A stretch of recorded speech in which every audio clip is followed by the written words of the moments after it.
आहे पोट कलेजी. त्यासाठी आपण पोट कलेजी आणलेली आहे. ती आहे कलेजी आणि त्यांना आपण केलं आहे बॉईल आणि याच्यामध्ये आहे पोट.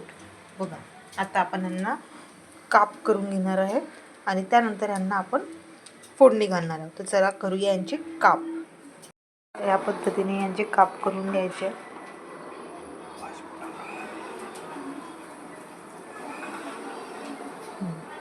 हा पोटचा भाग आहे आणि याला आपल्या या पद्धतीने कापून घ्यायचे. हवं तर थोडं मोठंही ठेवू शकता, आपल्यावरती आहे. आणि ही आहे कलेजी, ही पण पोटच आहे. अशा पद्धतीने आपल्याला कापून घ्यायचे आहेत. आपली पोट आणि कलेजीचे काप झालेले आहेत. असेच या पद्धतीने बारीक बारीक चिरायचे आहेत. त्यासाठी आपण कांदा आणि सांबार कापून घेतलेले आहे, कोथिंबीर. इथे ऑइल हॉट झालेला आहे आणि मी यासाठी सिंपल आगरी कोळी मसाला वापरणार आहे. त्या व्यतिरिक्त मी काहीही घालणार नाही आहे. अद्रक लसूणची चटणी अँड दॅट्स इट. हळद, तिखट, मीठ. चला फोडणी घालूया. आपला कांदा आपण परतवून घेतो आहे तेलामध्ये. कांदा झाला लालसर मऊसर, त्यानंतर आलं लसूण पेस्ट आणि त्यानंतर सगळे मसाले आणि आपली पोट कलेजी आपली त्याच्यामध्ये जाणार. आपले कांदे मऊसर झालेले आहेत. त्यात घालायची आपल्याला आलं लसूण पेस्ट,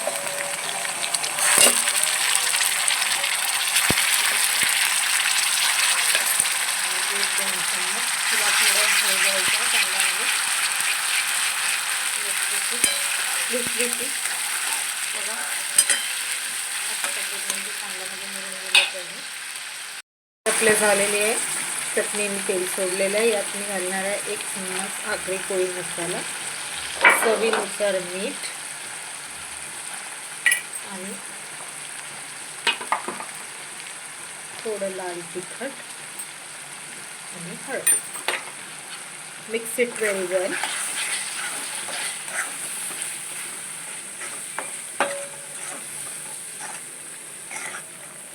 छान पद्धतीने थोडा वेळ होऊ द्यायचं आहे, तेल सुटतपर्यंत.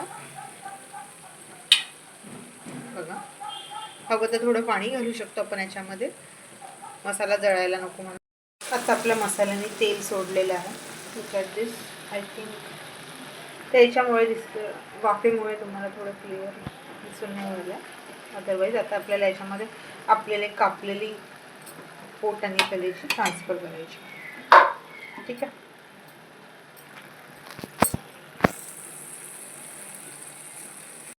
तर आपण मसाल्यामध्ये पोट कलेजी ट्रान्सफर केली आहे, सांबार घालून घेतला आहे. आता यांना आपल्याला असं मिक्सअप करायचं आहे छानपैकी.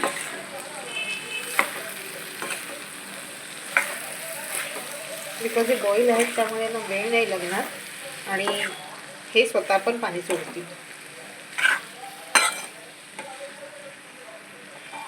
आणि गार्निशिंग करण्यासाठी थोडासा सांबार ठेवायचा.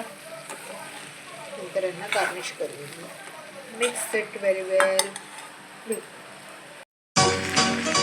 मसाल्यामध्ये हे सगळे मिक्स केल्यानंतर ही अशी दिसणार आहे. आणि आता हिला थोडा वेळ आपल्याला झाकून ठेवायचं आहे. तर आता ही शिजलेली आहे आणि सर्व करायसाठी रेडी आहे. नक्की खाऊन बघा. बाय.